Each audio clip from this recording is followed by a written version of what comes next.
Would you be willing to trade all the days from this day to that for one chance, just one chance, to come back here and tell our enemies that they may take our lives, but they'll never take our freedom?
Anti-Tyranny News Radio here on UCY.TV.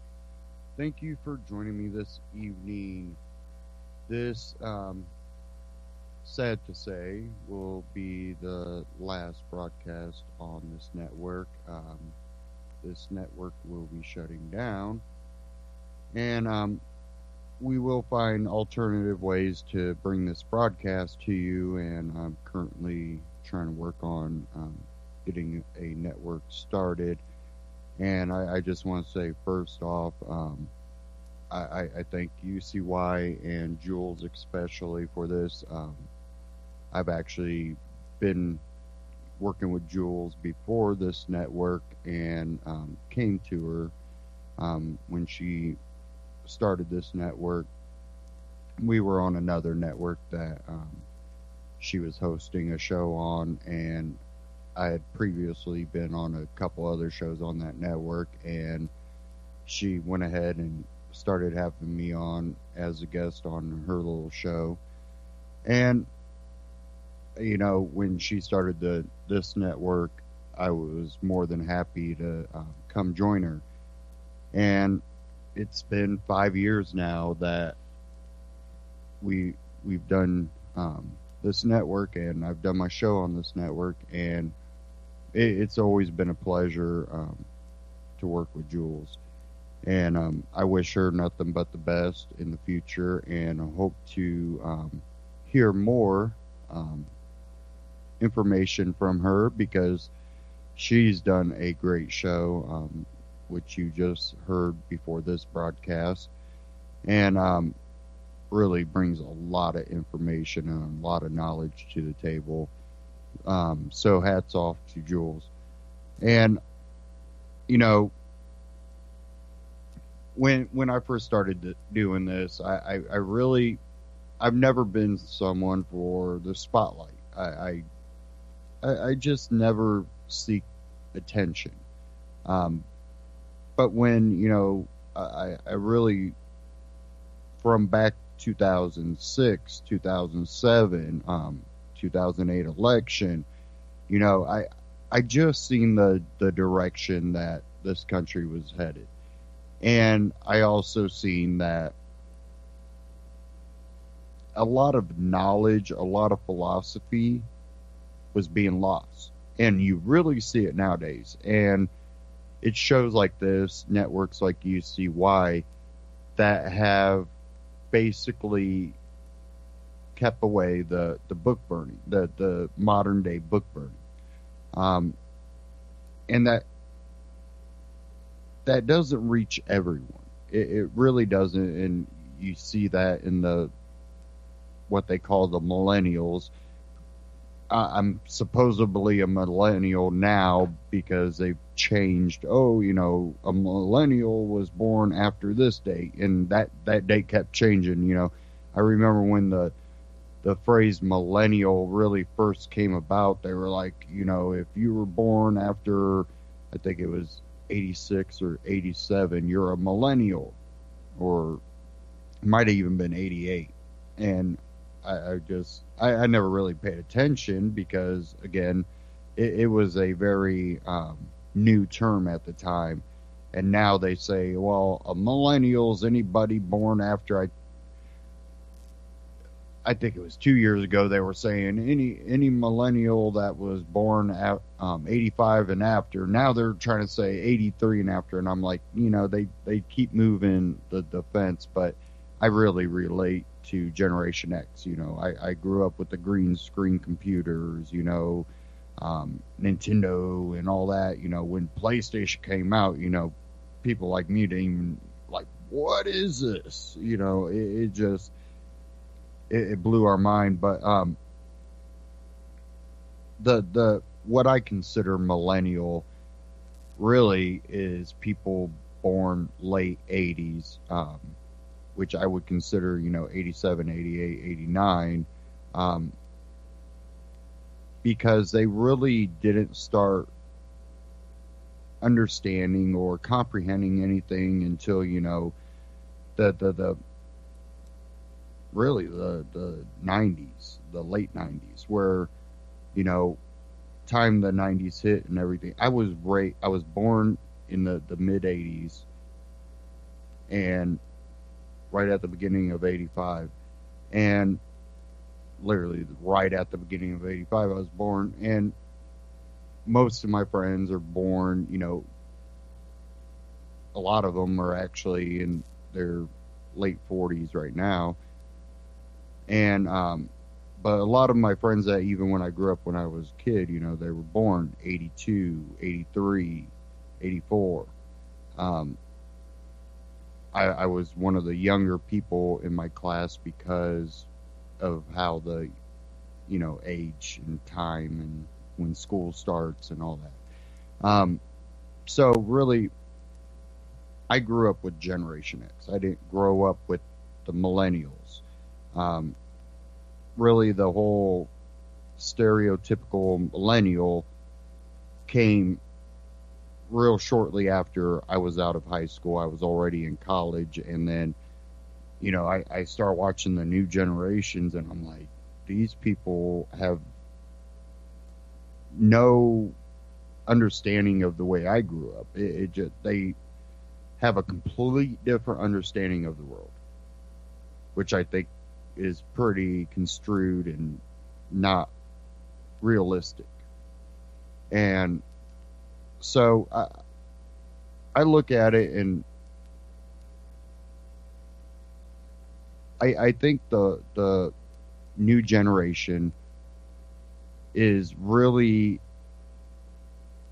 been miseducated, which, even when I was in school, there was a lot of miseducation going on there, but it wasn't to the extreme that the stereotypical millennial would, fall under, where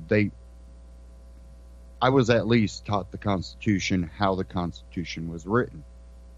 The millennials weren't. Shortly after I think maybe 2 years after I was out of high school, I seen the new history books that all the kids were starting to be taught in, and they didn't teach the Constitution the way they taught the Constitution to my generation and older generation. I always go, yeah, I was the last of the Generation X. I was the, one of my friends, he always calls it the American Pie generation, the last of that generation. And the generations after us, it just amazed me that, like, you look at their history book, and it would say something like the Second Amendment is to protect militias or people in the militia from having their firearms taken away. It would be construed that way, and I'm like, let me see your English book, because evidently maybe your history teacher or the person that wrote this book never took the English, because there's, abbreviation, or not commas and stuff in there that really define what it is. And they don't even put the words that are in the Bill of Rights or the Constitution in the history books anymore. They put a summary that is incorrect into a history book and teach you that's what it is. So, it really amazed me. And I think networks like this, shows like this, are the only thing that's keeping that BS really at bay. Otherwise, we wouldn't have any true education in this country anymore, in this world anymore. I think UCY and other independent outlets have been detrimental in keeping that alive. So, really, my hat's off to this network, to all the hosts on this network, and all the listeners, because it's really you guys that have kept us going.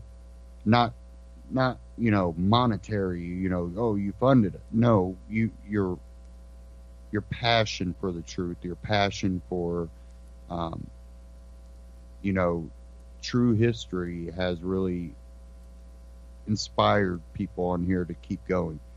And really hats off to everyone. I'm going to start off the first hour just covering a little bit here, but the last hour, I'm going to take you back 5 years to one of the early broadcasts I did, and it was an interview I did. We'll get to that in the last hour. But first off, I kind of want to start off with this Ron Paul Liberty Report. And it really kind of dives into how political correctness, and it kind of relates to the whole Roseanne thing and all that too. Basically how it's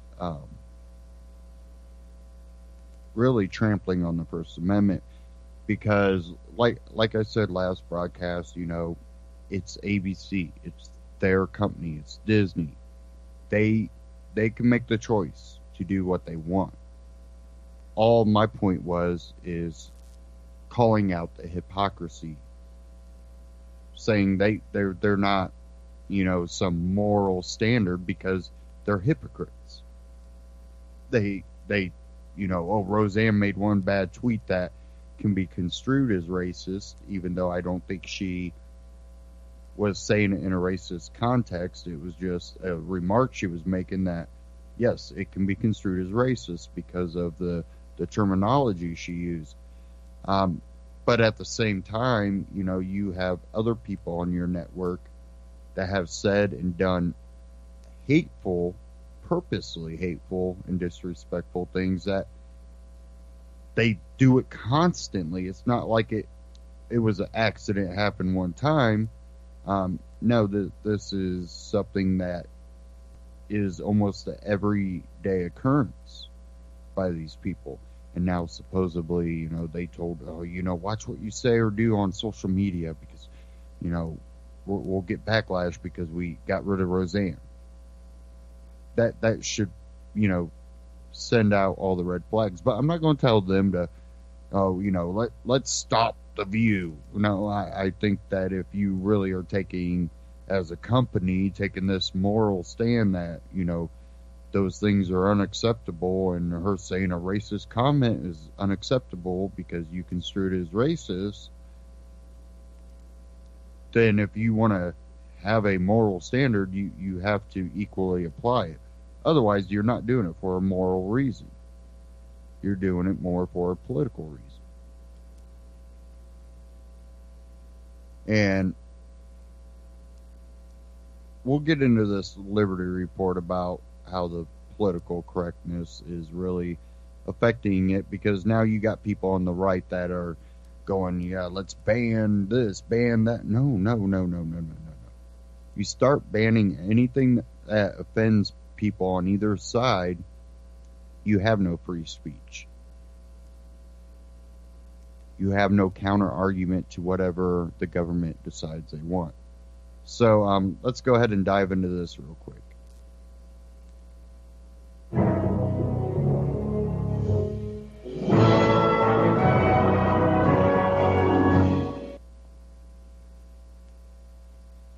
Hello, everybody, and thank you for tuning into the Liberty Report. With me today is Chris Rossini, the co-host. Chris, welcome to the program. Good morning, Dr. Paul. Good. Chris, I want to visit with you today, and we want to talk about political correctness and what's going on, and freedom of speech and the First Amendment, because there's a lot of noise out there and a lot of talk, and I think there's a bit of confusion, too.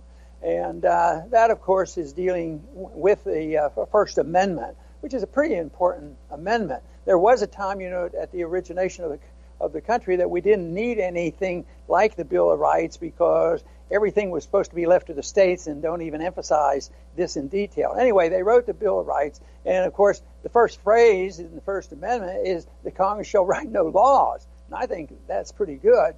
And then they go on and start listing them. And we're so far removed from Congress shall write no laws on this subject that the political correctness and the speech police and all that we can do or can't do is so out of control that a lot of people don't know what's going on. But the political correctness is something else, because they've sort of taken over the legal forces. But the original intent of the First Amendment was to protect several specific rights: freedom of religion, freedom of the press, freedom of speech, and also the whole idea of petitioning the government. And these were to be protected, but all of them could be defended by property rights. Whether it's the press, or whether it's the religion, or whether it's whatever we do, we have to use property. And if you had absolute right of your own property, it could be guided that way. But we're a long way off from that. I think the 14th Amendment helped to change that, because when this was written, they really intended not to be a federal police, even if there were infractions. And to define this was supposed to be worked out by the states. But that's been a long time gone. But now it's overkill, because it's morphed into dictating speech, and hate crimes, and they're arbitrary and subjective. So we have a bit of a mess in understanding this First Amendment. I'm sure you've thought about this whole issue of the First Amendment and how important it is. Yes, and Congress shall make no law. That's pretty, it's very understandable to me. No laws. However, as you said, we're very far from that, and I'm going to compliment what you said about property. We have freedom of speech, which is basically freedom of thought, but it also is tied to where you can have freedom of speech. You can't just barge into someone's house, start yelling political slogans, and then claim freedom of speech. You have freedom of speech on your own property, say whatever you want, or if you go to another property owner and he allows you to say whatever you want, that's where your freedom of speech comes in. And you're free to criticize government. That was part of the Bill of Rights. That's actually the whole purpose, so that you don't have a tyranny. But today we have people going into supermarkets and laying down in supermarkets, protesting the NRA. This is a total violation of property rights, and maybe someday somebody will barge in our house with their political slogans. But let's hope it never gets that far. And then it's morphed over into this idea that your rights are being offended. If you're offended that somebody abused your rights, nobody's allowed to be offended, and so they have to regulate speech, and they do this all the time. I've often been critical of the issue of hate crimes. And, of course, crimes are horrible and people should be punished, and hate is a factor, but hate happens to be subjective. And I often wondered why, if you're convicted of a crime and they say, well, he hated this person and therefore we have to give him a greater penalty, doesn't that mean if there was something that you couldn't call a hate crime, the person was not punished as much. So if they both committed the same crime, why would you have a group of people not getting the same amount of punishment instead of saying, oh, he's a hateful person, so we're going to punish him for 20 years instead of 10 years? So it didn't make any sense because they've introduced the notion of subjectivity and that they're going to regulate speech. And that has led to a real mess for us. But, you know, I think what people fail to realize that in a free society, you do have a right to criticize, and you mentioned that, Chris, our government, we have a right to speak out, but you also have a right to be rude to people. What?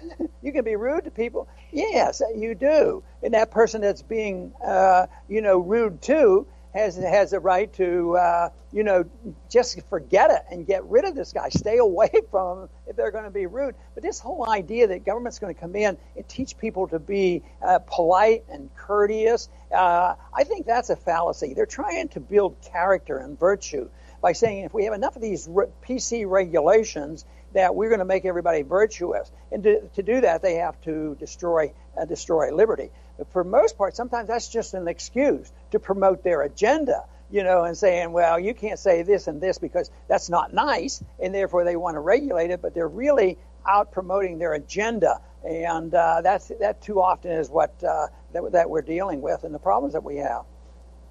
Yeah, and they're trying to make something that is subjective objective, meaning they're trying to define what is offensive and what is not. And we're seeing it almost every day in the press. Somebody says something, they're bound to offend someone else, and now they're forced to apologize, which is why the title of our show is Who's Apologizing Today? But being offended is a choice. I mean, we get thousands of comments every single day on all of our social media and everywhere. And like, some people are rude, but it's up to us if we're going to be offended by it. Somebody, we don't have to be offended at all. We don't have to accept their opinion, but everybody has a right to their own opinion. They don't have to buy our ideas. We're just putting them out there, and with the hope that some people will buy them. And that's it. That's a sign of freedom if people are disagreeing with you. This idea of a forced apology, I think, is just a joke. I mean, what good is an apology if somebody's forcing you to do it, or intimidating you, or threatening you? You'll lose your job, or you're going to lose this, or all kinds of problems that come up if you don't apologize. And the other irony is let's say 100 years ago, some people were mistreated by the government. Now, the official thing is that the current generation has to apologize. Go on their knees. It's almost like a confession, and apologize for it. You can condemn it and criticize it and do this sort of thing, but the official apology is what they're looking for. And I think they see this as a confession that they've won the fight. But it's on both sides. Everybody has to apologize. Well, apologize for that. The only apology that's worth anything is the one that comes instantaneously, spontaneously, and it's very sincere. For instance, like if you bump into the person, you say you're sorry and you make amends. But this whole idea that if it involves politics, oh, I'm sorry I said that, I'm sorry I did this, I think it's political correctness gone wild, and yet it happens every single day. It's happening right now because if the media supports one side over the other one and they get caught at it, then they'll say, well, you better apologize. It's back and forth on these apologies. And even if you do apologize, what if you're not sincere? What good is it? Other than supporting the authoritarians. I made him apologize. I won. Then they go on to the next thing that they're going to accuse somebody else. So I don't think these apologies mean very much. Yeah, and this goes back to, we've mentioned it several times on the show, it's called cultural Marxism. There's some people out there, and it goes back decades, that really want to see freedom abolished. And what they wanted to do is divide and conquer, separate people into this group, that group. You're a member of all these groups, you may not even know it. And then you foment discord between the groups. So everybody's divided and arguing, and then guess who swoops in with their authoritarian laws? The government. And that's how you get conquered, by divide and conquer. Put people into groups, have them fight with one another, and then come in and regulate their lives away. Well, and I think a good example of that is when these tragedies happen at the school and people do get killed, which is a real problem, is the Marxists and the culturists come in and they blow this so high that they're willing to repeal the First Amendment and repeal the Second Amendment and just march in and take over and promote something else, whether it's their Marxism or communism or whatever it is. It's just used as an excuse. So that, is a very difficult problem to deal with because you don't want to try to close people down. I think, for instance, the frustration I feel about the Internet. There was a time when I thought the Internet, it was miraculous, and it really is, because, what we can use the Internet for in spreading our message and looking up information, I think is fantastic. But there's also an authoritarian approach to those who run the Internet, the social network, because they can pick and choose, and they can be critical. They can redirect our information, our program, or not redirect it, and they say, well, we don't want you spreading any bad ideas. And you think, well, do they have a right to do that? And you say, well, it's a private company. It's sort of like a newspaper. The newspapers can publish anything they want, and they have to be protected. So that's the immediate reaction of a libertarian. But the truth is, the social networks aren't exactly private companies. They were established with the blessings of government. They serve as an arm of government. They turn over all their information to the government. And I think it's different. And so it's not as easily to have the problem solved. All we can do is try to compete with them, because in some ways, if you have your own website, you don't want people posting on that website that totally and completely contradicts and it's vulgar and all these things. So we do edit that. So there is the right of property to edit it. But what my concern is, as soon as the government gets involved, then it's representing the government, and it's not as easy to sort all this out. Dr. Paul, I'll finish with something that's very basic and obvious, but it's called for these days, unfortunately, and that's that every one of us, we see the world from our own perspective. There is nobody else like myself out in this world, even though there's 7 billion people that can see through my eyes, make my own opinions and value judgments. So, and that's all 7 billion of us live that way. So what's the best way for 7 billion distinct, unique people that interpret the world their own way to live? And we believe that it's to live with liberty.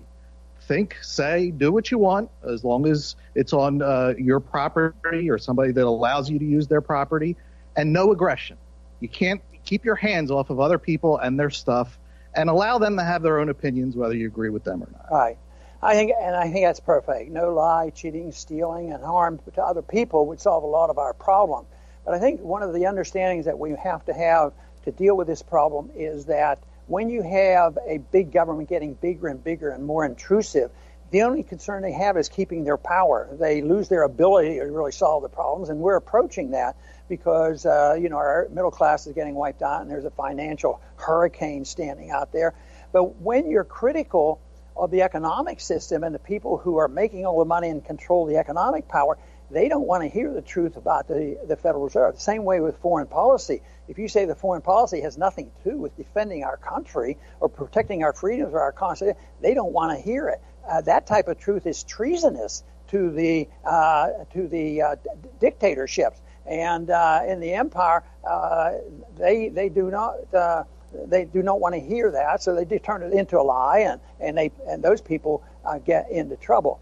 I wanted to use one or two examples, if I could, about how this works out, because we've heard a lot about Kaepernick, the football player who wouldn't kneel, and he was demonstrating. And if you believe him, and there's no reason for me not to believe him, he was complaining about something we on the station complain about, and that's police brutality and the mistreatment of minorities, especially with the arrest of the drug war. So we know exactly what he's talking about, but is he on the right side of that issue by taking it on and demonstrating on somebody else's time and on somebody else's property and causing this. And I say he doesn't. He can do it on his own time. The one thing about football that I have a complaint about is they're subsidized by the government. They get their stadiums built by the taxpayers, people who never go and watch the football games, and they have the military paying these companies a lot of money to demonstrate and provide the militarism to pump up our foreign policy. That's what I find very intrusive into our freedoms. But I don't think the individual has the right on somebody else's time to demonstrate on their property. That doesn't have any violation of the First Amendment rights of that individual. If that individual is given permission to do that and there's no penalty, what you've done is taken away the property rights of the person that he works for and whatever the contract is. This most recent example of people bringing up the First Amendment, doesn't Roseanne Barr have a right to say whatever she wants? Yeah, she does. Isn't she being overly punished? Not really, because she has contracts, and there's probably something in a contract that if you get out of hand and really destroy the image of the individuals doing this, usually there's a reason given that you can get out of these contracts. It's in their best interest. So it's a legal thing, but it has nothing to do with the First Amendment rights. If she's just talking about the benefits of free markets over communism, and she's doing this at an outside setting, and it's a controversial economic issue, she should have a right to do that and all. But this certainly wasn't a challenge to her First Amendment right. The big thing is it's been held, and you still hear the politicization of it, and that is who's going to apologize and how is it going to be handled. Will liberals be handled the same way as the conservatives are handled? And it goes back and forth on this and misses the whole point. But it hardly has anything to do with the First Amendment. I think if people stick with the First Amendment, with the issue of property rights, you can sort most of these things out. But I think the basic problem that we have had for so long is that we have depended on the government for economic matters, medical care, and school. We believe that we have to take care of the whole world. And then when we come up with an attack on our culture, and you have the culture of Marxism that stir the pot and want to undermine and cause chaos so people are more willing to sacrifice their liberty, that becomes a problem. And to me, the problem is they're playing on this whole idea of virtue. Well, people aren't being nice. They're saying mean things, and they're slandering people. They're doing things that they shouldn't be doing, and we have to come in and compensate for their impoliteness and them talking and saying hateful things. So they invite the government in. I think there's a problem there, but I think that if there's a problem with people being rude and ignorant, it's a individual problem, and it's not a government problem. If we ever turn the problem and the challenge of excellence and virtue to the government, believe me, when they get involved, they'll work hard at it. And every single thing they do will be a threat to liberty. This is what invites theocracies, because there's different theocrats will come in for different beliefs. And I say, well, we know we have all the answers on social opinions and spiritual life and all, and we will dictate it. That is the worst kind of a system, because the government takes over and they admit it 100%. We're going to control this whole thing about what you should do to be virtuous and how you can work for perfection and become a more productive citizen. The government shouldn't do this. The government should be there in a very limited fashion, and that is to protect our liberties so that nobody does aggress against individuals that are doing something. They say, well, wouldn't this be totally chaos? Wouldn't people be doing anything they want? Sure, they would be. But believe me, if you're a businessman, you better do the right thing or you won't be in business long. And if it's a social thing, there's going to be a penalty to be paid. But if you go over the bounds of limits of lying, cheating, stealing, and hurting people, that's a different story. They don't have license to do that. So I still, even under these confusing and complex issues going on today about the right of free speech and hate crimes, I think that the answers are still the same. Live in a free society limit the size and scope of government, get the government out of our lives, get the government out of the responsibility that they're to educate all our children. Just think of that and what they do, and look at the mess that we have now. Just think of the monopoly on the monetary system and look at the mess that we have now. Think of all the things that they've taken over. Think of when the worse the medical care system gets, the more government we get. Hopefully we've taken a step backward on that, but it is dependency on government that causes the problem. And so far, up until now, all they're asking for is more government. Sort of like a monetary system. You have economic problems coming from too much spending and too much inflation and too much government regulation. So what do? They come in and they spend more money and print more money and run up more debt instead of coming up with the right answer. So liberty is the answer, whether it's a social problem, an economic problem, or the disastrous effects of our foreign policy that's going on today.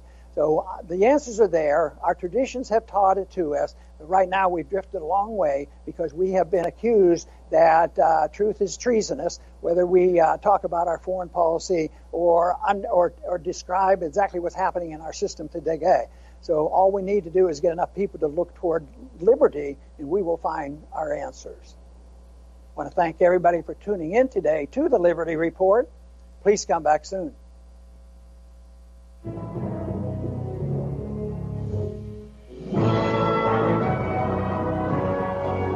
Ron Paul Liberty Report, RonPaulLibertyReport.com, and Ron Paul Liberty Report on YouTube. Check them out. Subscribe. Don't forget about them.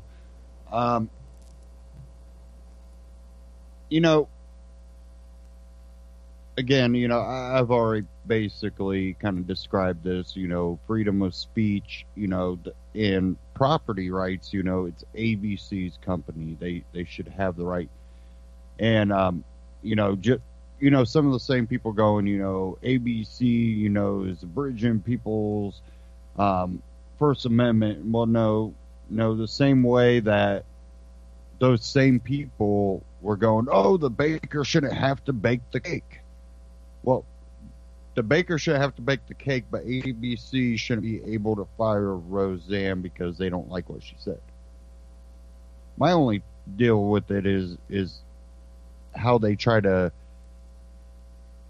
take a moral, make it into a moral stance. They don't. They're hypocrites. I'm not saying, government should step in. Hell no.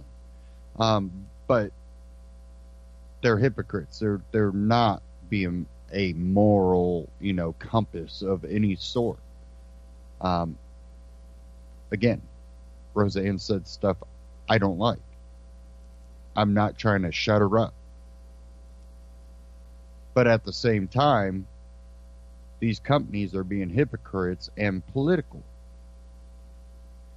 They are silencing the right. And,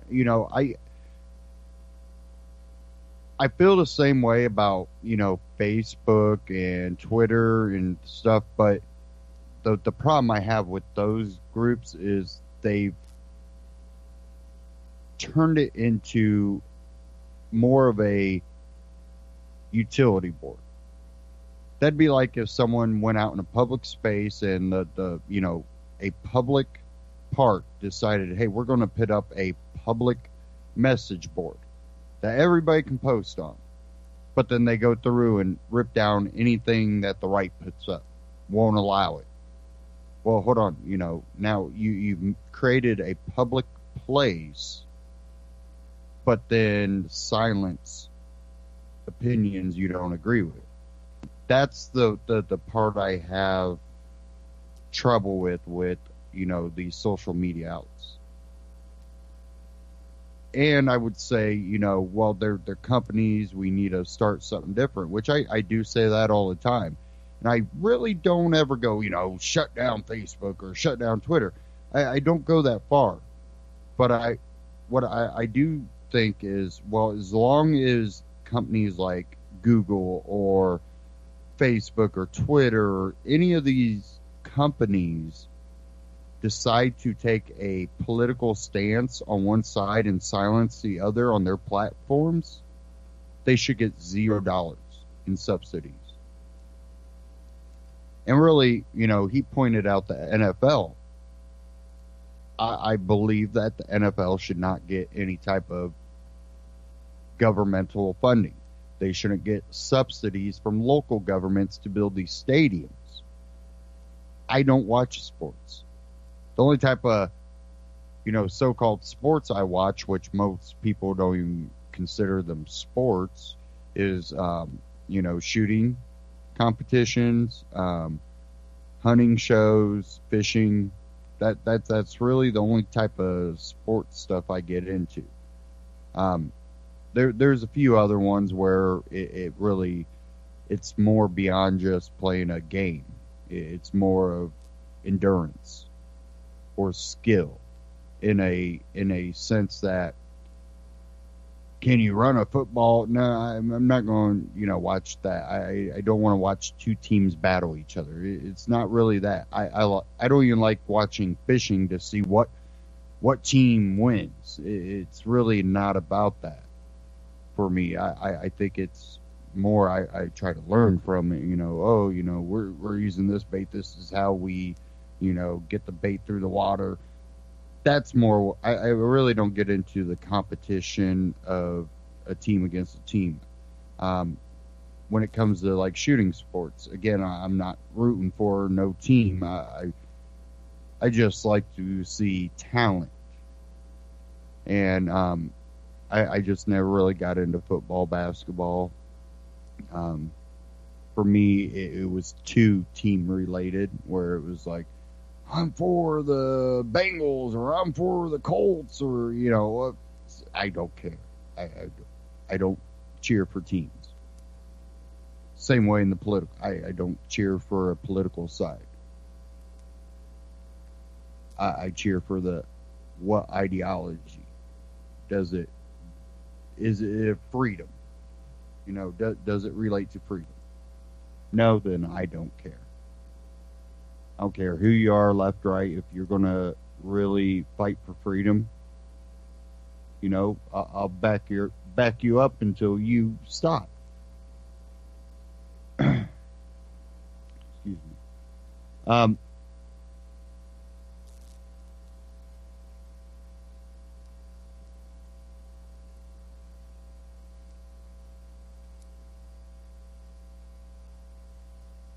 I want to get into an article here. We still got a little bit of time before the second hour.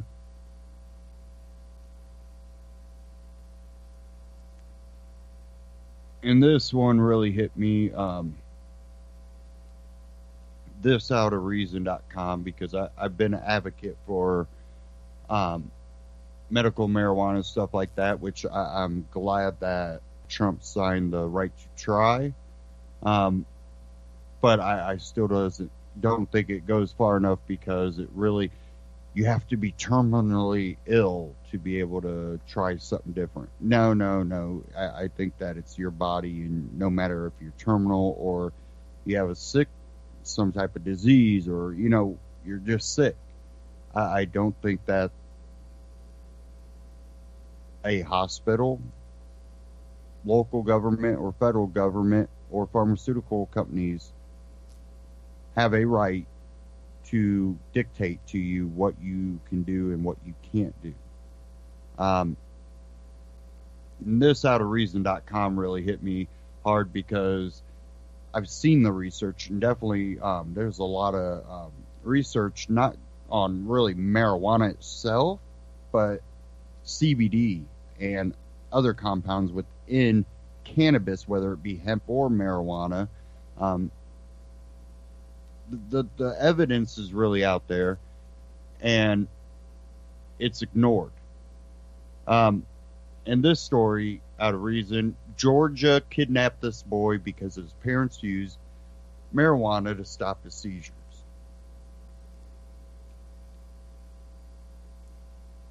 And it says, although the state recognizes cannabis as a treatment for epilepsy, it says letting your son use it is reckless conduct.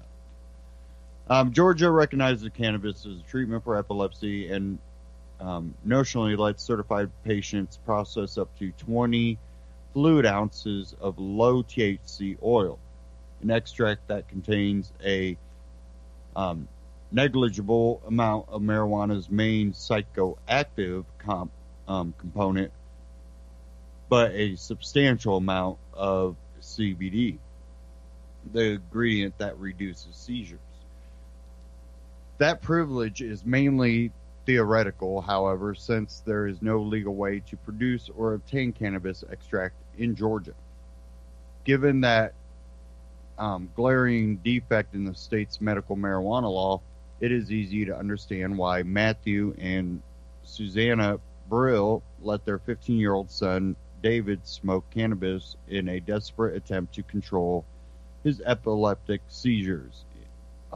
It is harder to understand why that decision led to the state of Georgia to forcibly separate David from his parents. David was having several seizures a day, the Brills say, and the drugs he was prescribed for epilepsy did not work. But after he started smoking marijuana in February, he went more than 2 months without a seizure. For 71 days, he was able to ride a bike, go play, lift weights. Matthew Brill told the New York Times David's doctors knew why he was suddenly doing so much better, and they did not object. But his therapist ratted out the Brills, which led to a visit by Twiggs County Sheriff deputies, who demanded that David stop taking his medicine. We complied, and within 14 hours of complying, we were rushing our son to the hospital, Susanna Brill told the Times. It was one of the most horrific seizures I've ever seen. The Brills were charged with reckless conduct, a misdemeanor, and Georgia's Division of Family and Children's Services took David away. He has been living in a group home for a month now, away from his parents, his medicine, and the dog that is trained to detect imminent seizures. His parents are fighting to get him back, a process they say may take as long as a year. They are trying to raise money to cover their legal expense on GoFundMe, which I'm urging everybody to go there and beat any goal they have. It says where they are more than halfway toward their goal of 30,000. Let's take this beyond that, and I think we need to even go beyond that. I don't know if they will, but I really think that people need to start going after the CPSs within all these states because they are out of control. They actually put children in more harm than they take children out of, which is sickening. Says here the Food and Drug Administration may be close to approving cannabidiol as a treatment for epilepsy, and Georgia has already acknowledged its medical utility. Yet when the Brills gave David access to this medicine, the state claims they endangered his bodily safety by consciously disregarding a substantial and unjustifiable risk, which constituted a gross deviation from the standard of care which is a reasonable person would exercise. BS. I call BS on that. That's an absolute and utter lie.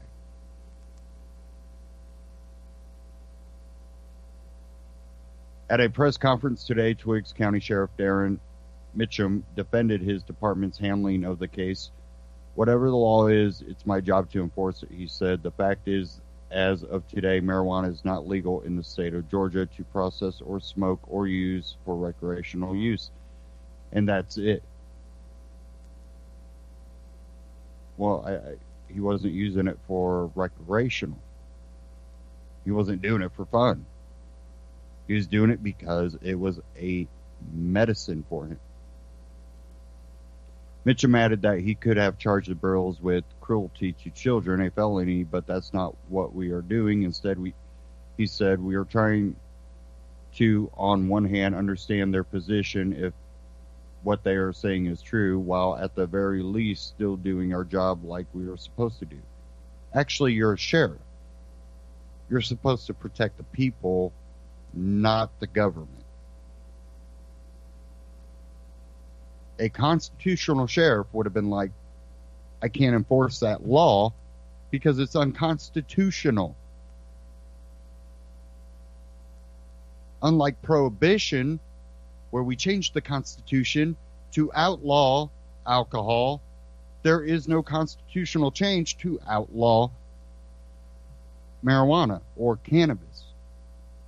Therefore, it's not constitutional. Therefore, a true sheriff would be a constitutional sheriff which would not enforce a unconstitutional law. It says, not turning our head, he explained that somebody's got to stand up for the child's welfare.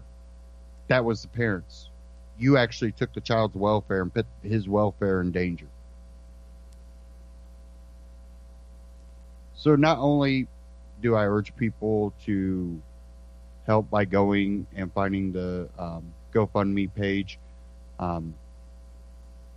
Brill, B-R-I-L-L is the last name.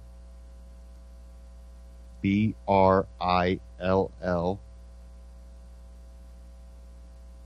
Please try to, let me see if I can find the GoFundMe page here.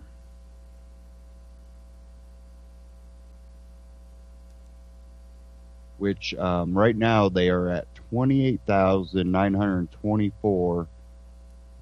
They actually have a goal of 50,000, not 30,000. Let me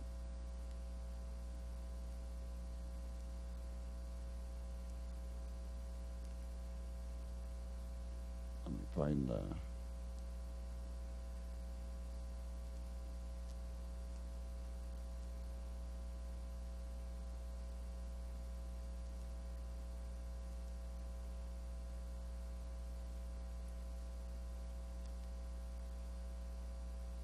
Trying to find what it's can't really give you the whole address here, but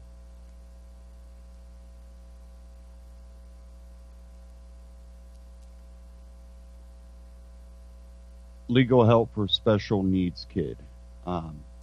Search that, and if you go to the reason.com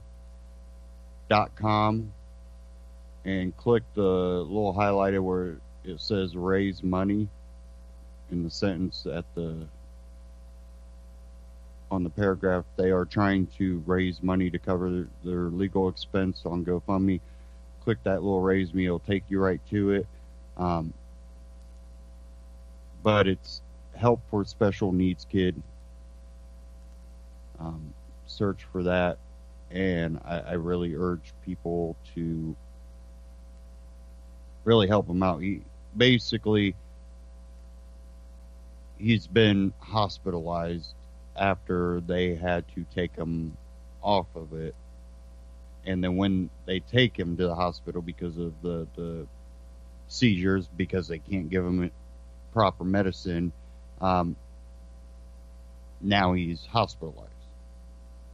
And if you remember a while back, Justina Pelletier, something that I was a big advocate for her parents. They eventually got her back after CPS in the hospital about killed her when she was ice skating, doing all that. She had a gut problem. She was being treated by one medical place for it, but she got the flu, and they took her to Boston Children's Medical Hospital. And then, of course, CPS steps in, takes, one doctor that we weren't even there to see decided, no, it's all in her head. And then they go, no, we don't want to accept the type of treatment you want to give her. And they go, well, we're going to do it anyways. CPS steps in, takes her away, about kills her, makes her wheelchair bound and all that.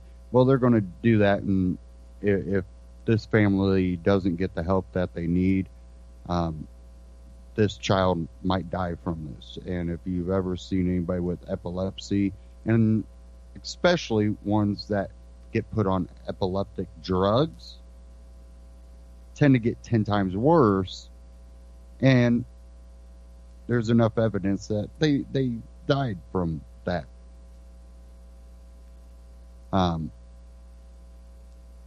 I really hope that everybody that can really goes out and helps this family out. And being my last broadcast, I'm not going to be able to try to keep you updated and bring you up to date on this. So, I'm hoping just go to GoFundMe and search for help for special needs kid. And the family is the Brills, Brill.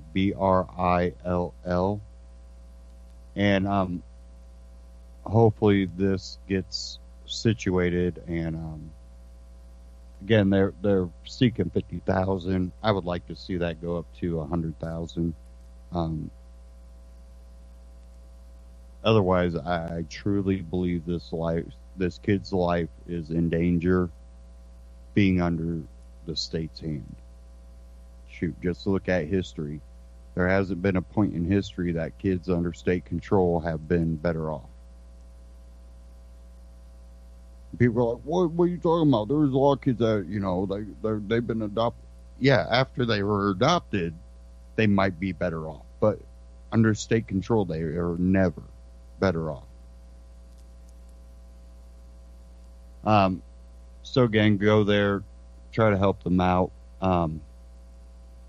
It's really a sad thing, and that's something I wanted to bring up. And there is just too much evidence out there, and there was a documentary, A Life of Its Own, that really got into CBD oil and all that, and I urge people to go watch that if you even, want to know a little bit about what research is out there and what prospects that has. So again, go check it out. Go to reason.com, read that article. Georgia kidnapped this boy because his parents used marijuana to stop his seizures. I'm going to get ready to play this clip. This is right after UCY was started. One of my first broadcasts 5 years ago. Not my first, but, it was definitely right there early on. And again, thank you to Jules. Thank you to UCY. Thank you to all the other hosts on this network and what you brought to the table. And, not everybody do I always agree with, but this is freedom of speech, and that's what I support. And again, hats off to everyone, the hosts, Jules, the network, and the listeners out there. It's really been you that have kept us going. If you go to my Facebook page, Anti-Tyranny News, follow me there, and when I get something going here, I will update you. Any hosts that want to, join me on that venture, message me through that page, and I will get back to you. And again, thank you everybody for all the support you have given us.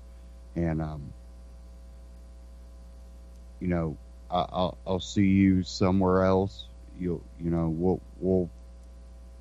be back, and this isn't the end of anything. This is just new starts and new beginnings, and I'm gonna do everything I can, stay in touch with Jules, and we'll come up with something. So thank you to everybody, and we'll get into this. This is 5 years ago, Anti-Tyranny News Radio. Christina Tobin from Free and Equal interview I did. So let's go ahead and dive into it. And today I am joined by Christina Tobin from freeandequal.org. Welcome to the show, Christina. Well, thank you so much for having me. Now, let's start out with getting into some of the history, how you got into politics and what led you to founding Free and Equal. Sure. Free and equal elections. We're truly a nonprofit, the grassroots movement, and uniting leaders across the spectrum, not only to break the stranglehold of the two-party system, aka the political status quo, but also to reform the electoral system throughout the United States. And my roots in electoral reform go back since I was, I guess, 18 years of age back in '98. I'm 31 now, and 98, my father ran for governor in Illinois as a libertarian, and he was wrongfully knocked off the ballot. And I firsthand saw, in Chicago, how flawed the electoral system was. A good candidate like my dad that people wanted to vote for, and gosh, he had more than enough signatures. I learned at that time third parties and independents had to get 5 times more signatures in Illinois, 25,000 signatures versus the Democrats and Republicans. Wow, that's unconstitutional. And even when my dad got over 60,000 signatures, the state board still wrongfully knocked him off the ballot. And Dad sued them and spent, I think, over $1 million in trying to get back on the ballot. But unfortunately, when you're up against a flawed judicial system and board of elections, he wasn't able to do so. So that was the beginning. And, from then on, I have been really involved in getting candidates on the ballot. 4 years later, my dad ran as lieutenant governor. I got him on the ballot, and then independent by the name of Ralph Nader gave me a call in 2004 to help get him on the ballot in Illinois. In 2006, I successfully got the Green Party of Illinois on the ballot, which historically has never been done. And in 2008, I was national ballot access coordinator for Ralph Nader and successfully getting him on the ballot in 45 states plus D.C. nationwide. So, it's really at the heart of what I am and what I stand for. The roots are there, and suddenly we have these debates evolving from free and equal. I can elaborate on more about that and Larry King last year. And it's just truly this is my destiny. And I have such a limited time here on earth, and I'm going to spend the rest of my life fighting to make the world a better place, starting with America first. And that's the thing, is being able to give everybody a voice and not having it a controlled voice. And, when did you start Free and Equal? What year? It started back in 2008 when I finished up my job getting Ralph Nader on the ballot. They wanted me to work on his Get Out the Vote campaign. I was like, I'm for getting more voices and more choices on the ballot. That's our slogan with Free and Equal. And so instead of helping him with Get Out the Vote, because I don't really believe in all of Ralph Nader's views, but I believe that he should be on the ballot, Free and Equal hosted its first debate, a presidential debate, in 2008 in Washington, D.C. at the Mayflower Hotel. And it aired on C-SPAN 2 nationwide. Historically, it was the first time any alternative debate had ever been aired on nationwide television. And that was the beginning of Free and Equal. And since then, I've been working other part-time, full-time jobs for 2, 3, 4 years. And it wasn't until about last September that I went really full-time into Free and Equal elections. So 2008 was really the start of it, and we've done a lot of great events since then, and always worked part-time for Free and Equal, and now I will be working full-time for it for the rest of my life. It's a dream come true, and the hard work's paying off, and so many leaders are just coming to the surface, and helping Free and Equal, and volunteers. We have hundreds of people, and it's growing, quality over quantity, and we're taking our time, and we have so many great projects in store for 2013 and 2014 and so on. We're here to stay at Free and Equal. And I've seen the third-party debates in 2012, and they really, got that alternative voice out there and put more people, out there as a presidential candidate than you've seen in previous elections. And, a lot of people didn't even know there was a Justice Party and a Constitutional Party. And it really, opened people's eyes that there's more than just, 2 people running for president. And, how do you see that evolving into a situation where people can be running as independents without having any type of party backing? It's a great question, and it was actually the international media that covered the debate we hosted last year. I was humbled to be able to moderate a debate with Larry King, and so big of him to come out and support a Free and Equal during that debate and being a part of it. And it was viewed by over 20 million people worldwide, and top 10 trending on Twitter. And I learned a lot from the international media. The first thing, all the international media, dozens, if not 50, hundreds, none of them knew that there was more than two parties. I was flabbergasted. So to see the Justice Party and the Constitution Party, it was just like, what? You have more than two parties? And I believe there was close to 30, I think 27 people who ran for president last year, and 27 people were on the ballot in at least one state. And while we had, 6 invited to our debate and 4 participated, I still feel that our debate wasn't open enough.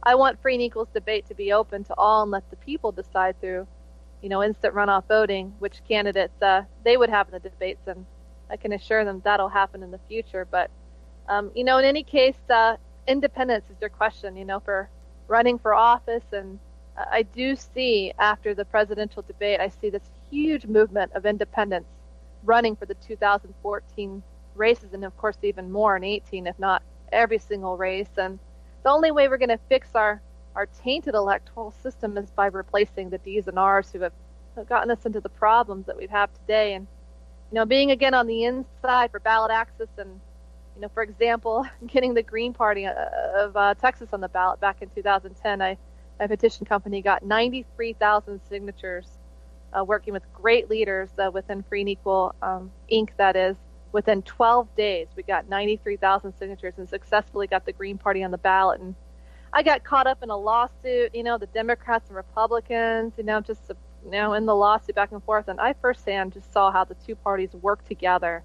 They are not enemies of each other. They've been playing us for centuries. So in order to put an end to the two-party system controlling us, a two-party system status quo who's connected to the corporations, which is connected to the banks, which is connected to the Federal Reserve, which is connected to the elites, who the elites are a part of the United Nations world order, we've got to fix the electoral system. So there's going to be a lot of independents running in 14, and a lot of those independents are going to run under party lines, Democrats, Republicans, Greens, Libertarians, because it's easier to get on the ballot.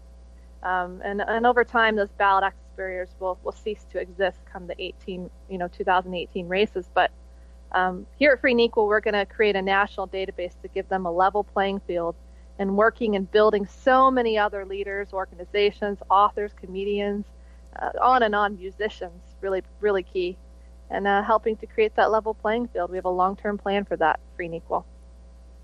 And, when you talked about, how many people ran for president just in one state that actually made the ballot, and, just think of how many people would run if they didn't feel obligated to be a part of a party to even get a ballot access. And, we've seen, Jesse Ventura, he was able to run successfully locally as an independent. Are we seeing a, growth of people wanting independent people running? Absolutely. I mean, the recent Zogby poll is polling, I think, 40% plus people consider themselves independents. It's growing drastically every day. Of course, the mainstream media would never promote that. I mean, I learned from the debate issue, the debate last year, the Commission on Presidential Debates. Wow, that's a tool, used by the elite. No need to name names anymore. It's really, again, I'm all about fixing the problem, but the elite, they use the different tools like the Commission on Presidential Debate to control the media. The mainstream media, $50-60 million is pumped into the commission, and in return, what do? They reach out to ABC, NBC, CBS, CNN, whoever, and they ask them to sponsor, and they place all the ads, and again, the commission's used as a tool to provoke war. The big money makes money off of those sort of things, and off of people dying. It's not good. And so, people are recognizing that there's a huge independent surge, and I go back to the origins of the Constitution. That's where I picked up the name Free and Equal. You can check us out at freeandequal.org. That's the website, freeandequal.org. And it's, all elections shall be free and equal, Article 1, Section 3, state constitution. And, the Constitution doesn't even mention parties. In fact, our forefather, Madison, said parties are evil, though they themselves became part of the problem. But, here at Free and Equal, with the power of social networking, media, technology, I'm quite confident, or extremely confident, it's the only way, it has to be the way.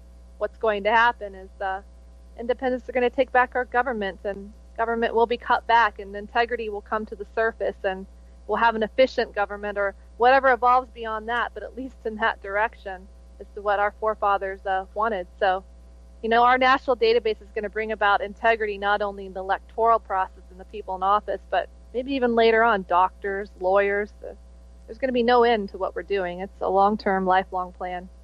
And for many more generations after me, I am all about handing on the baton. But I'm only handing off the baton, that is. But I'm only 31, so I got time a bit on my side. But it's gonna go quick.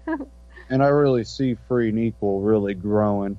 It looks like we're having audio problems. I'm going to drop the network for a second and connect it back. So give me a second. When we see the electoral process really just completely gumped up with rules and regulations, it took us a long time to get to this point, but I think I've been seeing a faster reversal of the power grab on the electoral process.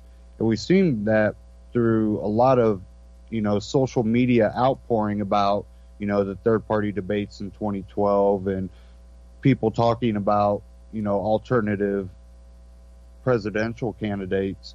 But we also seen it at local levels. Mm-hmm. And what kind of work is Free and Equal doing at the local levels to try to address the electoral process there? Oh, great question. That national database is not only going to have state leaders, but local leaders, and it's going to integrate into helping candidates free and equally get elected for office, and the peer candidates with integrity. And those local leaders are going to host local debates, and they're going to address voter fraud, and they're going to address that maybe the proportional representation is something that I hear from a lot of leaders with integrity in our industry is a great thing for independent candidates. I'll be learning more about that in the upcoming months from the experts. I'm no expert on it yet, but I hope to be and really informed on it in the near future, and it seems like a great thing. So this May is a really big deal. In Little Rock, Arkansas, we're going to have about there's a dozen already state leaders on the ground there, from Occupy Little Rock to Tea Parties to Young Americans for Liberty and so on, and former Green Party congressional candidate to independents, all uniting on the ground. They're movers and shakers to hold a Free and Equal United We Stand festival this May. And I'm expecting speakers like Jesse Ventura and Dennis Kucinich and some great bands, of course, Golden State. They did the song Bombs, the Ron Paul one, a huge Liberty band, and they're connected to, Smashing Pumpkins and, and so on. Great Liberty music and musicians that have really taken a stand, against the government. We've seen that a lot, and maybe not the mainstream media, maybe a little bit, but really grassroots media. And I know Luke Radowski, he's done a pretty good job of, getting where he's able to get to these people and get them to speak more about, speaking out about the government and the crooked politicians. And, it's coming from the grassroots. It's not the mainstream media. Yeah, we're expecting We Are Change to be a co-sponsor part of it, to, Fair Vote, to Gun Owners of America, to, all these different, Occupy Wall Street, to Tea Parties, you name it, even Republican counties, county organizations, to Young Americans for Liberty, Green Party. I mean, we are really that movement that everybody's waiting for. It's like, there's got to be something that's going to save us. And I've been seeing this. It's kind of like a blessing and curse into together. But I have this foresight that is of over a decade ago, knowing that there would come a breaking point where we would need that resolution. So, I've been personally building up that foundation so people can believe and will believe in what Free and Equal is about, because I know they're going to look at the founder, and the person who created the organization first and foremost, and my heart's in the right place, and the team that I've built around and with other leaders, we're all like-minded. You are who you surround yourself with. You can't have one bad seed, and our whole team is just so amazing and transparent, all listed on our website. And so we are that movement that I mean that in the most humble way, that people are waiting for. And again, my role is as a leader. I love this Ralph Nader quote. As a leader, the role of a leader is to create more leaders, not followers. And that's what I do every day and day out. And when one more leader, 6 more leaders, dozens of more leaders hop on board free and equal, well then we're just that much closer, and the odds and chances of taking back America and fixing not only here, increases drastically, and the whole world is watching us right now. I get goosebumps talking about the whole world is watching us right now, and we have to make it, because if we break, the whole world breaks, and that's just not an option. It's not an option at Free and Equal. And that's one thing that I've seen out of Free and Equal is the passion behind what you guys are doing, and just trying to get you on the show, and the communications between me and Kate, and it was all respectful and humble, and it was prompt. You guys are doing things right, and you are actually reaching out to people, and you are you have open arms for people to come and be a part of it. I think it's always important. We are where we are today because of, for example, you having me on your show today and your listeners and them spreading the word. That Larry King debate, we of course, the mainstream media for the most part shut us out in America, but as soon as all the grassroots groups started, spreading the buzz about the debate, and we locked down Larry King, the international press just jumped on, Al Jazeera and RT America, and of course finally C-SPAN, only one in the U.S. Link TV is awesome. They did cover us. I really like them. Good media there. But, it just was, thanks to the grassroots interviews. And so, no matter where we are, where I am today, or, gosh, who knows where I may be a year or two from now, I'm ready for anything. My role is to for people to lean on me so I can build great people as well. But I'll never forget the little guys. The little guys have become bigger guys. I mean, it's those guys that have gotten us where we are today. So thank you so much for having me on your show, and for all your listeners, just check us out at freeandequal.org, and research us. I have a Wikipedia page, which is kind of surreal to look at. So never thought I'd have a Wikipedia page years ago, but so it just shows my whole history there and what I'm all about, and so get to know us better. And I definitely this is just my destiny. This is what I'm meant to do, and I love it. I'm so happy. There are days it's like, wow, this is really a lot, but did you see the outpouring after the 2012 debates, really, or did you see it before? What do you mean? Which part? When you had the debates, did you see an increase of people really becoming aware of Free and Equal? Oh, wow. It changed us. It was really our breaking point, the breaking point into Free and Equal being taken seriously at a whole different level. And so, I mean, a breaking point. It was just that my life's changed a lot since then, and the amount of volunteers that we have. I mean, we have 9, 12, 15 people on our website that are working for us daily, and I think half of them are paid, if that. But now we have dozens of people who just want to volunteer, and boy, it's just like you got to have a few people to hold down the fort. But the amount of volunteers of such quality, the great leaders in the grassroots community that just want to give. It's because of them, and being on shows like yours that I'm where I am today, and I'll never forget that. And that's where Free and Equal is, and Free and Equal will never forget that. And so it's it's been a great change. And again, 20 million people watched that debate. That says a lot. And of course, the mainstream media didn't cover it because they're controlled, by the big money, as I mentioned earlier in the interview, and the Commission on Presidential Debates. So yes, one of many plans we have in 2016. Or of course, prior to that, as I told you, in May we have the Little Rock event. We have in the fall, we're going to have a 10-stop bus tour throughout the country to all the universities, and that's a cool thing we're going to have going on. But in 16, our Free and Equal Network, I anticipate we're going to put the Commission on Presidential Debates out of business. Just like alternative currency that's being introduced in 37 states, I think inevitably it's going to put the Federal Reserve, which is a private commission, out of business. I mean, so that's my positive way of looking at it. There's no need to be so negative towards the commission, or, well, to a certain extent, or, it's one of those things, it's where... Just fix it. Yeah, it's one of those things where they've shown a, inability to make a free and equal election process. So therefore, someone that believes in free and equal election process has to come in process. What was the end of that? I did not hear you. The electoral process, to really extinguish the way it's ran right now, because it's really just tearing a hole in America's fabric where we've been divided and conquered by a two-party system.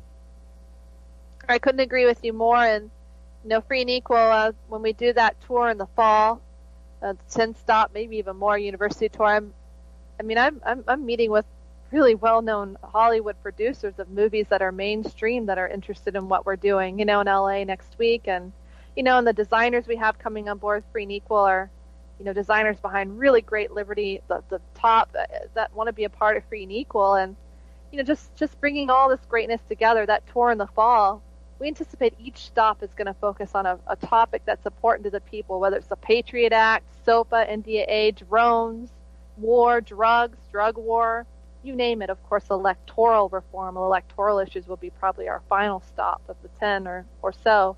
But we're going to bring together a panel of experts. Imagine, on the Patriot Act, imagine an amazing media correspondent that's independent, maybe Ben Swan, and, bring in a musician. Lupe Fiasco's come out against Obama. Whoever's passionate on what topic, just a range of political scientists, mixed in with musician, comedian, bringing it together as a fun panel to educate people about the topic. And that's going to evolve into our huge 2014 conference, which we'll announce, of course, later on. But we're here to educate, to inform, to wake up, intellectual conversation, and most importantly, to inspire people to run for office. I think the polls say that 18 to 28-year-olds are going to come out in full force in 2014. Do not underestimate the youth.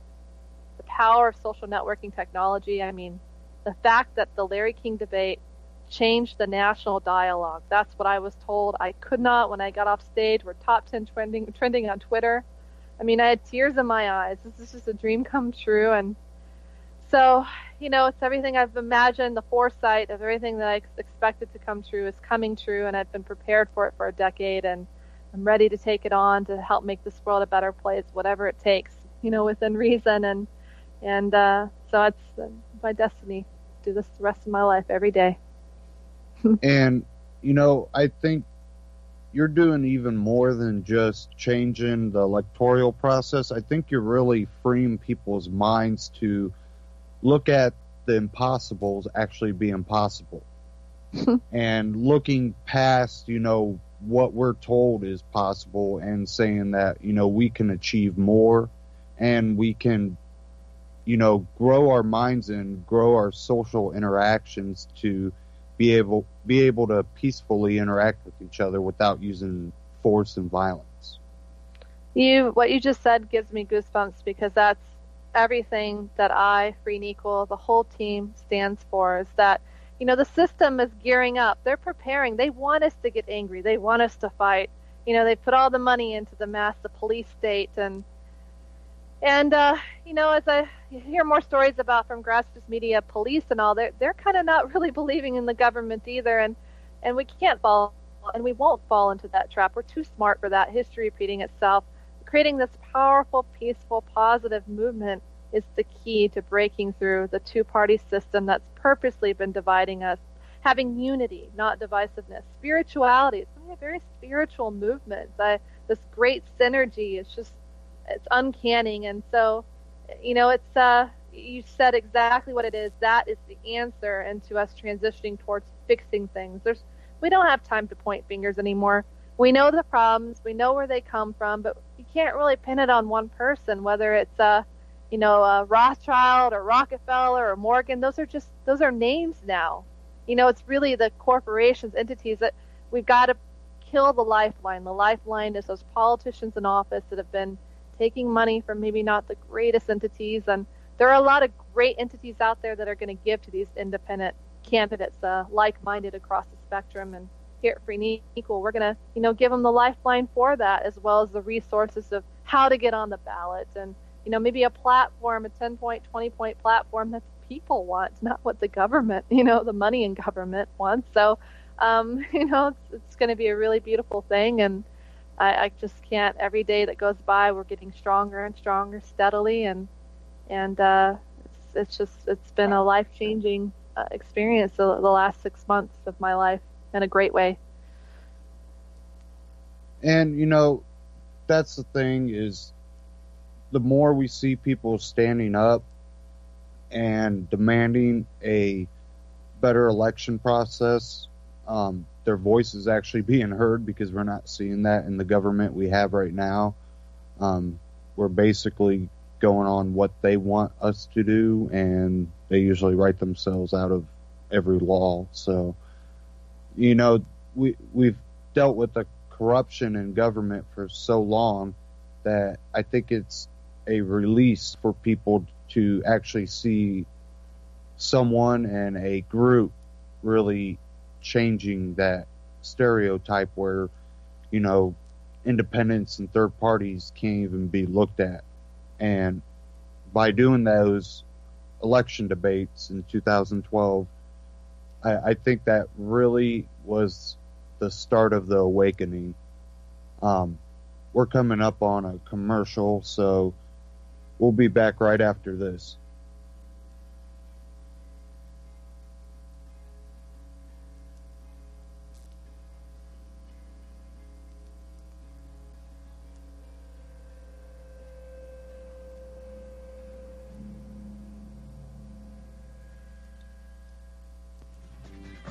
UCY.TV is an up-and-coming investigative media platform designed to give you a voice on the platform of your choice. Video, live radio, podcast, just to name a few. To learn more on what UCY can offer and how you can be a part of UCY.TV, simply email us at contact.ucytv@gmail.com. That's contact.ucytv@gmail.com. Tired of the mainstream propaganda? So are we. UCY.TV.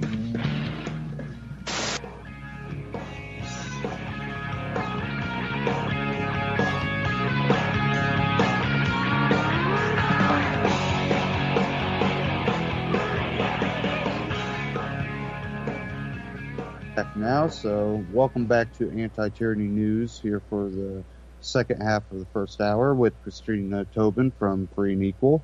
Welcome back, Christina. Well, thank you for having me. It's been a great conversation thus far. And I have opened the call lines. The call-in number is 1-718-717-8296. That's 1-718-717-8296. So if you would like to call and ask Christina any questions, feel free to.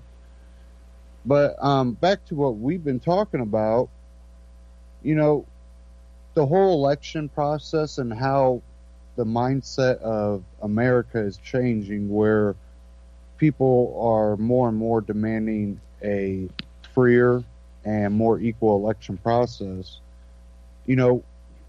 What do you expect to see out of like your university bus tour that's really going to wake the youth up to be a part of this? Because we've seen, in the Ron Paul campaign in 2008 and in 2012, how the youth was really the force behind Ron Paul. And sad to say, it seemed like there towards the end of the 2012, the campaign and a lot of the grassroots lost connection somewhere. And I think that kind of hurt the whole process. But, we see that the youth is really the ones out there that are growing in numbers to speak for freedom and liberty. It's a great question, and it's the youth that are the game changer. There's no denying that. That's a fact. According to polls, what I've experienced on a national level, local level, with the debates and so on, and the youth are huge, and that's why strategically, and it's the right thing to do. Our tour is going to focus on, likely it looks like 10 universities throughout the United States, and imagine it being fun. We're going to make it fun, because what I've learned is that not only does mainstream media have an impact on politics, but so does music. So does Hollywood. I mean, I just recently relocated to LA, and though I don't spend all my time here, I try to stay a little bit more north, but I come here for meetings and all. But gosh, Hollywood has been infiltrated by politics. The money behind producers at the top, not good. Music, again, when you click on the radio, there's 4, 8 of the same songs. No messaging, no good messaging in music. That's got to be broken too. So here at Free and Equal, in order to break the stranglehold of the two-party system, the electoral, and to reform the electoral system, we have to work with all these entities, from comedians to musicians to Hollywood and movies and producers. I'll be meeting one in Hollywood next week. That's a good one that works with mainstream movies, huge ones. I can't even believe it.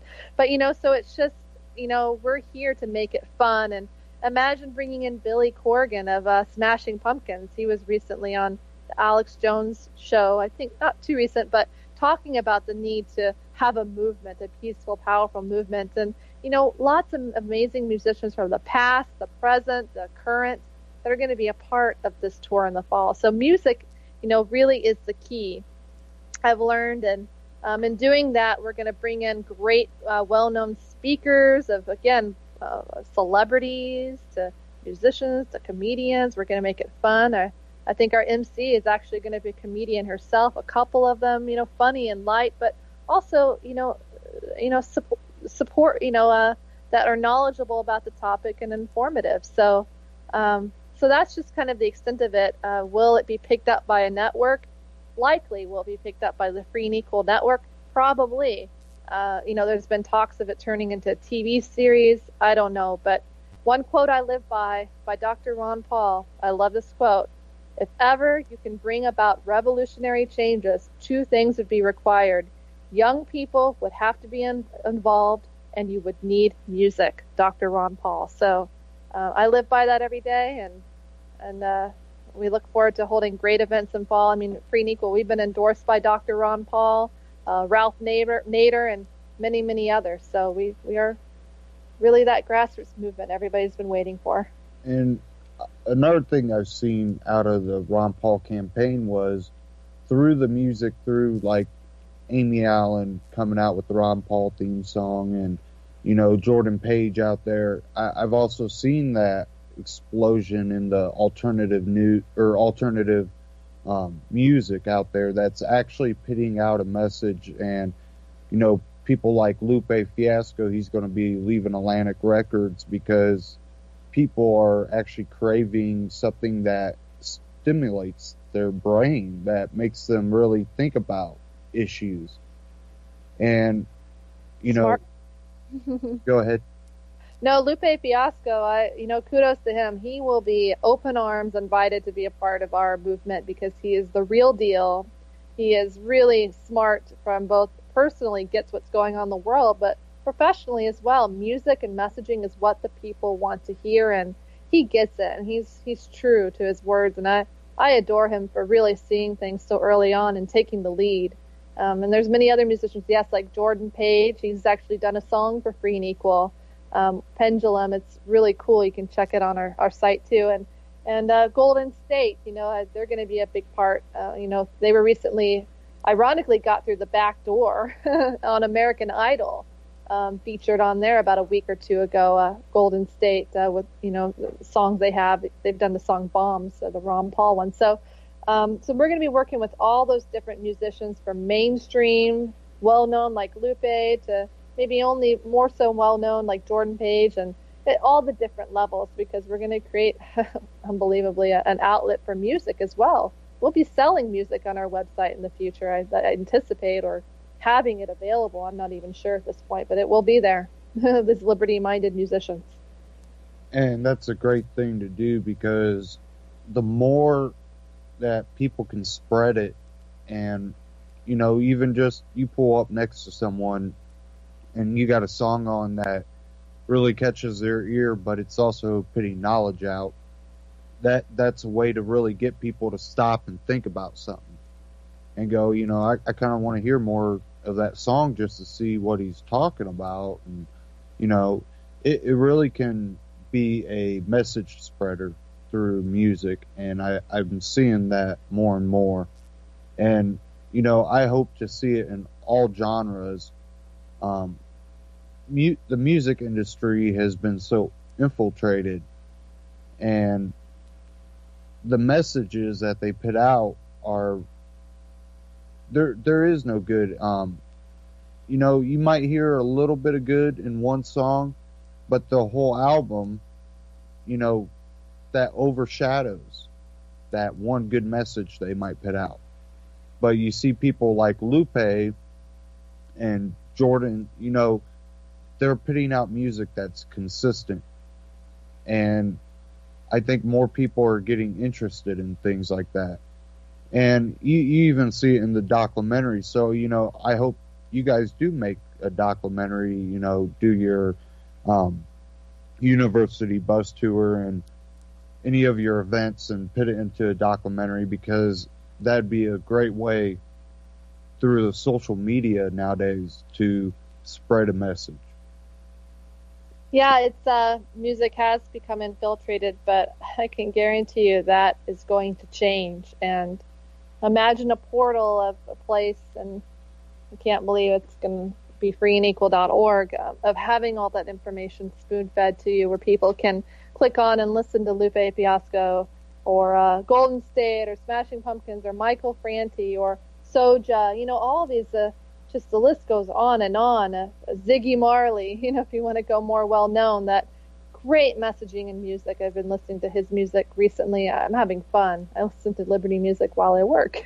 So it's really, really cool, and you're so right. The messaging and music is really going to be the key, the bridge to waking up the youth at the speed that we need them to be woken up, because this is a race, and we've got to move faster than the government, and people are waking up. But here in Punico, we're going to expedite that at a level.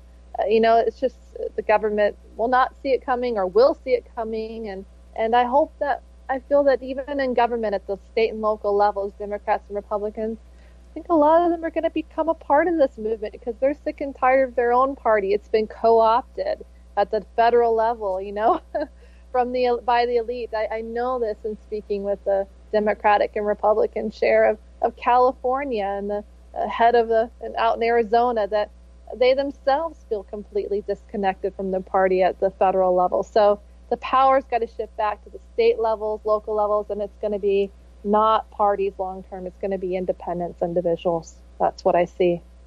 And I tell people often that it has to start at the local level, because unless you can get the, you know, constitutional sheriffs and the liberty-minded people at your local level, you'll never be able to change the national level.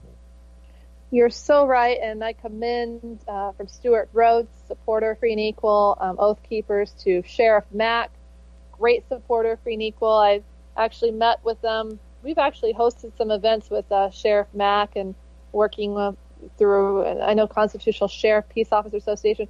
They've done some amazing things. I know January of last year, I was out there in Vegas. They brought together about 100 constitutional sheriffs to an awesome convention.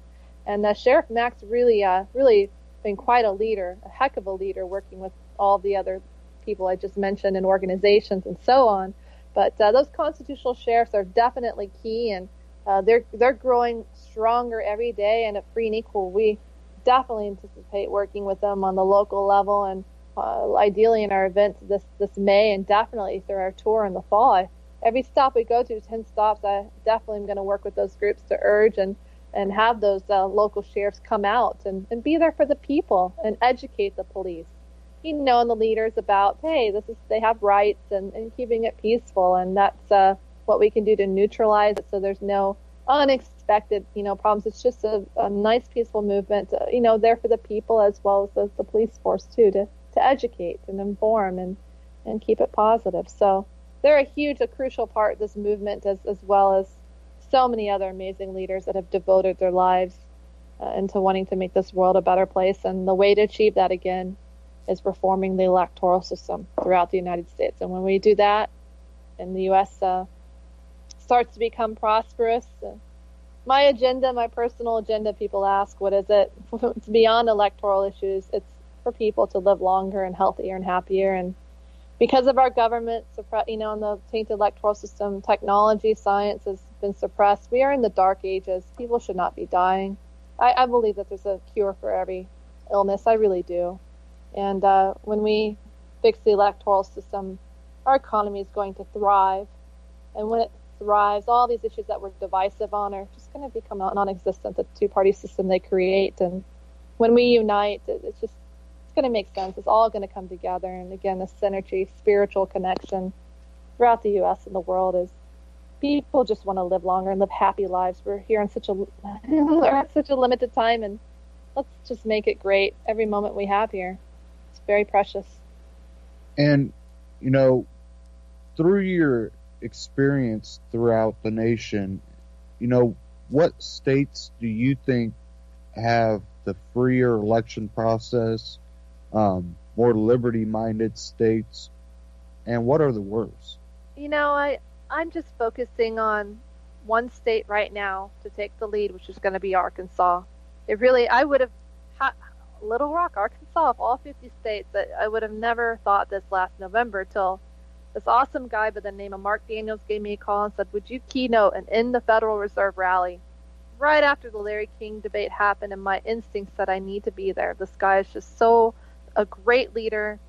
And boy, I was right, because I got on the ground. All the local media showed up. Leaders from across the spectrum helped put this on. And now it's even bigger, and they're all leaders for freeandequal.org. So come May, I'm anticipating some great legislation from probably one of the best, if not the perfect, hopefully, ballot access bill, and getting rid of ballot access barriers in Arkansas, to campaign finance reform. People, again, behind the Tea Parties, Occupy Wall Street, the true grassroots leaders, not the co-opted movement, the D's and R's, shame on that. But, the grassroots movement's just been sitting there waiting for something real, the fix to come along. And so I anticipate Arkansas could possibly be taking the lead soon. I mean, as far as ballot access, Colorado and Louisiana take the cake. It's $500 filing fee to get on the ballot. But as far as overall, it's hard for me to answer that, because I think there's so many flaws within every state because of our electoral system. So it's hard to say which one's the best. I like things to be perfect for the people, and I don't think we're there yet in any states. So yeah, I've always kind of looked at Illinois as being kind of one of the most, crooked setup systems out there. And I live in Indiana, and it's not really much better, but just the tyrannical type, power grab I see in Illinois, it just seems pretty extreme to me. So that's what I would pick out. I agree. It's the home of Obama. I know from the electoral standpoint, he never had a challenger run against him, because guess what? The judicial system, the state board of elections, they all ruled his challengers off the ballot. So he won every race because he didn't have to run against anybody. It was obvious he's been planted there from day one for a reason, and that reason hasn't served the people, for the right in the right way, as well as Bush too. That's a whole nother, Bush, Obama, same difference to a certain extent. But so we can focus on how bad Chicago is. We all know if you're in Indiana, for you, Indiana is going to be the worst of all 50 states because you live there. For somebody in Virginia, it's going to be the worst because they live there. So, I like to focus on the fix it. But yeah, I would say Chicago. I come from Chicago. That's really the hub of Free and Equal. Chicago, we're a virtual office company, but our address is in Chicago. And, if we're going to drive a straight stake through the hardest system, Chicago and Washington, D.C., those two, yeah. They're at the top. New York, too. Yeah. I wouldn't be living in Chicago, New York, or D.C. right now. No thanks. Scary place. It's really becoming a police state where, you have no chance of protecting yourself. And Chatter brought up it's Chicago, not Illinois, and he lives in Illinois. So it really is Chicago, because you see a lot of red in Illinois, but Chicago is completely blue, and it's ruled with iron fist. And if you want to be able to protect yourself and feel safe, it's almost like you want to get out of that area. But at the same time, that's a lot of people's home. That's where they grew up. Therefore, they need people to be able to stand up for them. They do, and there's going to be a lot of people not only standing up for them, but we're all leaders, I feel, to a certain extent, and whether it's a small role of being a part of the election process and making sure when votes are tallied there's no election fraud, to a bigger role like being a state leader or running for office. So just we all can. There's a little bit of leader in all of us, and the system, the educational system, is definitely flawed, and sometimes, or arguably and rightfully so, has trained our kids maybe to not have as much leadership quality in them that they're capable of. And here at Free and Equal, we're ready to counter that, and we're going to offer educational resources to that they can trust on and be informed about our true history that unfortunately isn't shared in a lot of universities. But that's a whole nother tangent. But there are a lot more leaders. Most importantly, there's far more good people in the world than there are not, and all those good people are going to follow great leaders and maybe eventually become, most of them, leaders themselves. That's the goal. And the bringing up education, the one major flaw I see in education is not even just the education itself, is the indoctrination that you aren't allowed to question. You're not allowed to bring up contradictions to what you're being told. And I think that is the major issue with our public school system, is not allowing people to free think. I couldn't agree with you more. And, having a personal experience where I have a level of expertise, I'm putting on debates, gubernatorial debates. I've moderated at least 4 or 5 gubernatorial debates. California, I think we had 4 candidates across the spectrum participate. In Illinois, 6, I think. Even a Democrat, Republican, Green, Constitution, Libertarian, Independent. Really, really cool gubernatorial. But I'll tell you what, I had a difficult time. Chicago State University is a prime example where the student groups, by law, when they organize and sponsor a debate on the ground, the facility is to be available for that student group. And the president of Chicago State came in and shut it down. Unethical. I promise you, one day, if I'm in a position to fire him, I will, or make sure he's fired. He does not stand for the students, and what he did was so horrible. He just, so there's a lot of dirtiness, in these state universities, and I'm sure it goes way deeper than that, and I'll be learning more about that in the future from experts in that field. But, definitely the educational system is flawed as well, but there are a lot of great teachers out there, and I think there's a lot of teachers that want to be greater, but they're held back, by whether it's administration not letting them do the job that they want to do, and or cutbacks, and those teachers who are tenured get to stay while the really good independent teachers or new ones that are fresh have to go. There's just a lot of flaws there that have to be fixed. And again, I think there are a lot of great, probably way more greater teachers out there than not, but under the current educational system, they can't be utilized to their fullest capacity, nor can the really good ones even maybe stand a chance of getting elected, hired at those universities. I don't know. So, but I always like to give the benefit of the doubt. And even when we look at grade school, teachers that know what they're teaching is not true, aren't able to teach the reality of any type of subject, because, they have to stick by the book and go by what the book says, because their testing is by the book. So you see a real limitation on the teachers being able to actually teach.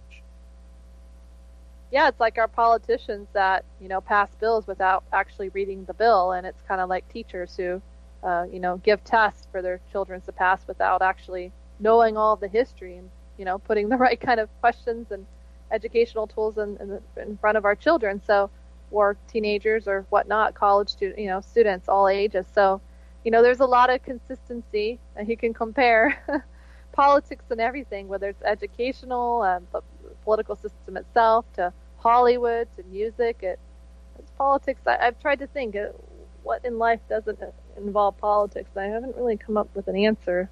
Let me know if you can, or any of your listeners. But in any case, there can be good in politics, and that's what we're here to do at Free and Equal, is to bring integrity within the system, and everything else will fall into place. All the problems we have with the educational system, when integrity is brought to the surface, those problems will minimize and inevitably become minimal, next to none. And, hunger and people dying and health, those are all going to become minimal, next to none, under a prosperous, thriving United States of America and world, for that matter. So that's my hope, and I foresee that happening. And where would you see the role of government when we get to that point?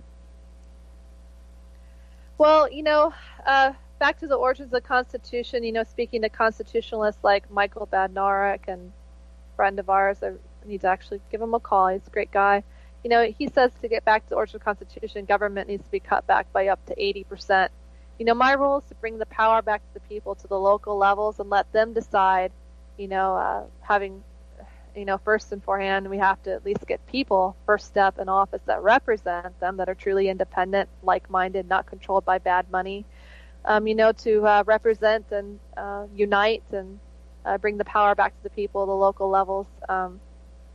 Over time, a lot of people argue beyond the Constitution, why should there be people in charge of other people? I'm not there yet. I'm 31. I right at this stage of the game, my role is at least to, reform the electoral system and get it back to the origins of the Constitution. The Constitution says cutting back government 80%. And when you bring integrity to the surface, government will run efficiently and effectively like it once did. But it definitely is going to be on my agenda during my lifespan to ensure, before I die, that there's no way possible for it to go back into the direction that it is today, ever, historically, again. So I'm not sure what the answer is for that yet, but someday it'll fall right into my lap.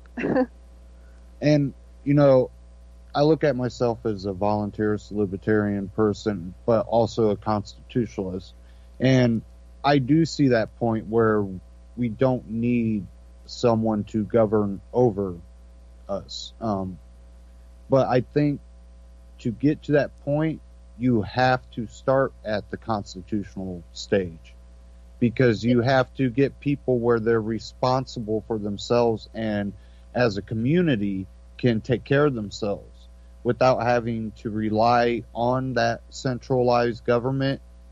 And that will evolve people's thinking and their social interacting to get to that point where we could say that government no longer is needed.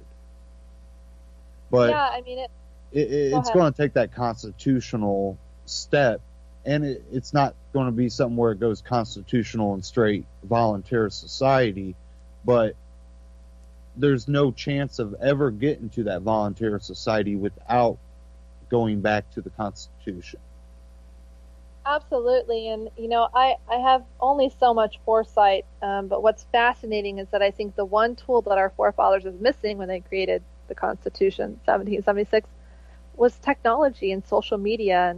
And that's so essential. And it's going to be interesting when we do shift back to the origin of the Constitution, how that key component, again, what our forefathers are missing, social media, technology, and so on, how much will that secure the Constitution? 100% is possible. I just don't know. But what I do know is that people like you and I, your listeners, that are like-minded across the spectrum, will need to run for office in 2014. And in our national database, we're going to list every single candidate running for office. I can't believe we're doing this project too. It's astronomical, but every single candidate running for office, and we're going to link to other great projects like Project Vote Smart and Sunshine Review and Ballotpedia and all these amazing organizations. Rather than reinventing the wheel, we want to drive traffic to them and build them up as well, the credible organizations. But in any case, listing all these candidates for office, we're going to indirectly provide them the resources as a nonprofit to have a level playing field of how to get on the ballot. Do you want to reach out to a pro bono constitutional attorney in your area? Do you want to be a part of an open debate? Guess what? Nobody's going to be excluded.